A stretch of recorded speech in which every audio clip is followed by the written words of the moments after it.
и тръгнахме към Карлово, за да си оправя. И така, хора, аз ще довърша влога. Да.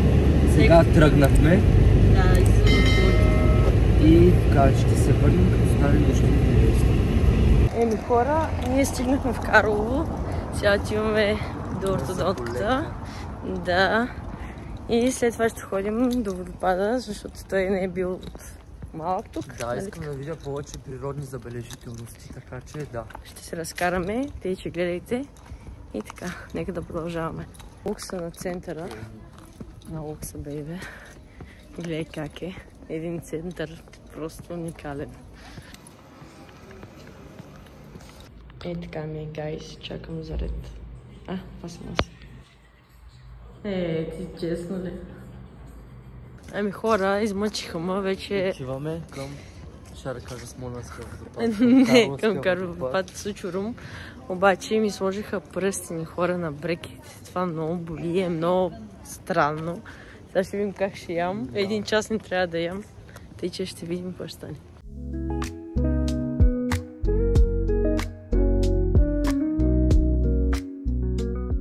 Ето го нашия макет на града. Това ти покажа.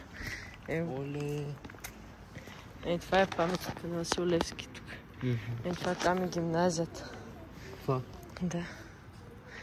Хора, сега сме в градинката долу под водопада. И отиваме на тези животни да му покажа. И така, гледайте. Открит фитнес, който доста така винаги вечер се пълни. Което е много хубаво, че момчетата тренират. Там с камените животни. Там с камените животни. Имаме, гледай как и крокодили. Луката, която преди пише, обичаме Карлово. Ами да, функционира. Полюшка и създавай на мама момчето. Хайде, маме, защитани за снимка. Добре, продължаваме. Това е река, между другото, внимавай. Направо от реката, гледай как. Сега ще минем... Да, сега ще минем през пътеката на влюбените. Нищо, че ние не сме заедно, но просто да му покажа. Това е паметника на Христо Проданов. Знаеш ли кой е Христо Проданов? Не. Сега ще ти разкажа малко. Той е първият българин, който е изкачил Еверест, но за жалост не се е върнал. Той е починал 1984. Да, 1984. В моето училище си на Христо Проданов и аз съм учила там. Идеята на влюбените сега ще ви покажа малко. Да, гледай как.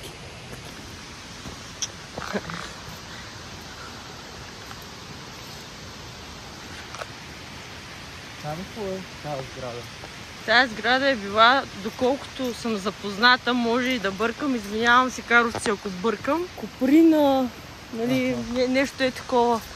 Да. Честно казано, забравила съм, за което пак се извинявам, но мисля, че беше това. Както е есенно време, сега е още по-красиво. Някакси самото дефти и фанахме супер якото време, слънчево.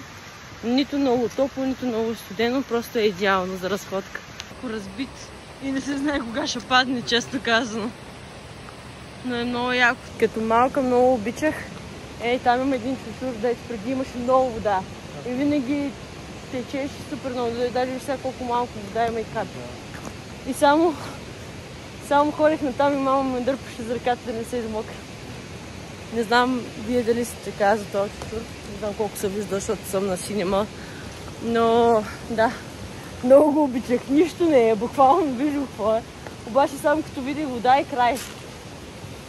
Тук е много красиво, няма да ходим надолу, но е красиво. Нататък има като малко плащ, ама съвсем малко.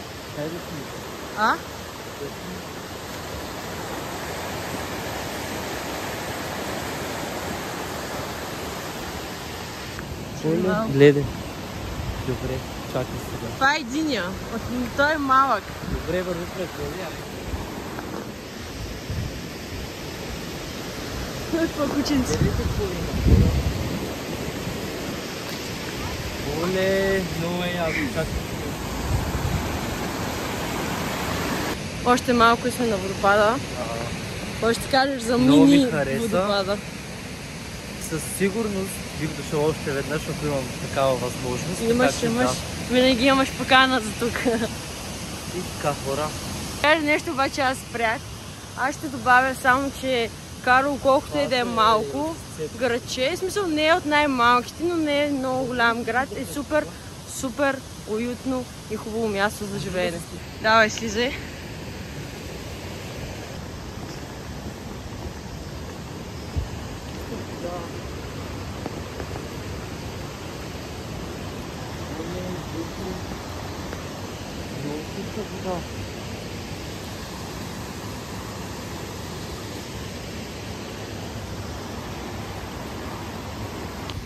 Буквално, гледай. Да. Добре, е топ. И че мичките навсякъде са супер топ, как да усетиш карловската вода, не просто вода. Водопад вече ще ахнеш, обещавам ти. Една подробност за този водопад. Преди около 5 години, някъде 6, може би, съм скачала около 4-5 пъти от най-високото място. Не, то не е най-високото, но да кажем средното. Защото има още по-високо място, от Белия камък съм скачала. Малко лудо дете бях. Още малко, дай сега надясно. Айде отваря. Това вече е наистина брутално. Ето този камък, ето там. Казал се Белия камък, съм скачала около 2-3 пъти. Колкото и налудничево да ви звучи, но да. Просто е много красиво. Друго не мога да кажа.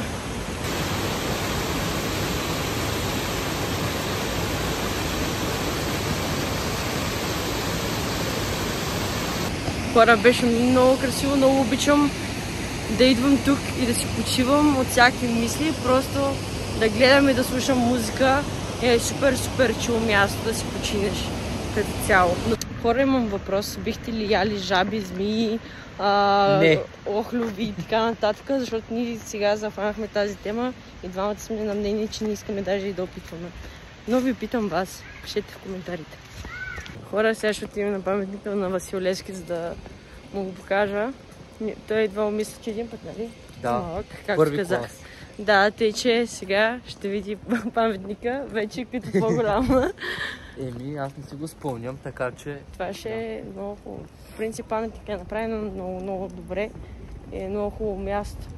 Но много хора от Карлово не поддържат нищо като цяло в града. Чупат, ринат. Даже и паметника съм гледала как са го плюли и са го такова, което е супер грозно. Моля ви да не правите такива неща.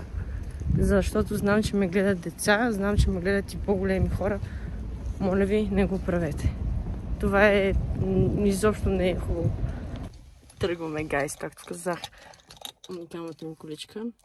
Айде, тръгваме. Има стари къщи и е много красиво. Може да минем и оттам.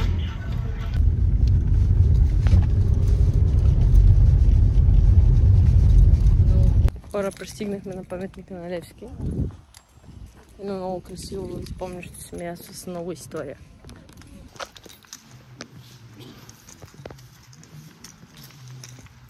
Сега ще минем по по-старинната част от Карлово.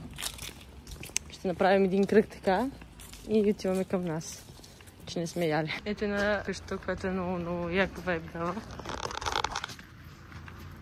Малки китни улички има Карлово.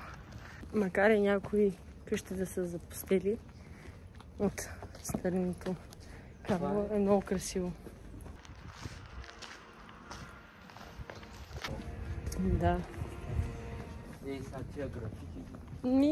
Някои тъпанари с извинения в клипа са го направили. Тази простия не е яко. Но е много хубаво, много чисто. Като цяло градче.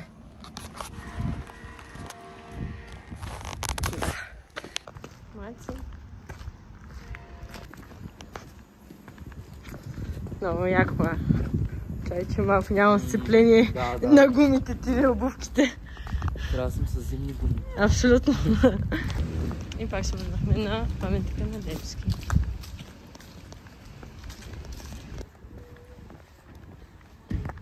И там са другата църква и музея. Абсолютно. Сега къде отиваме? Да ядем. Джулка. Да ядем. Вече сме у нас. Да. Гайс, отиваме да ядем и после се включим. Хора, тръгваме към Пловдив. До сега хафвахме. Сега не знам колко часа. Я виж. Дай ми Бога да кажа нещо. Да. Хора, бабата и дядото на Джулка са уникални. 15,2, 1,4,2. Така, искам да им покажеш влога. Поздрави баба и дядо на Джулке и така.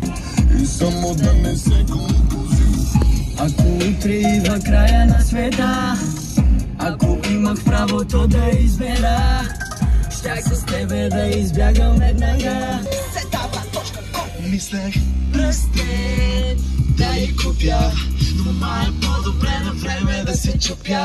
Не с такива, първо свалят ми звездите, после вършат си сълзите. Мъглоти, умара боли, като търсиш богати меракия. Паралия, ай паралия. Така ми е, качваме се. Гледайте как всеки носи нещо, той туби глупости. Баба каквото е дала. Ужас.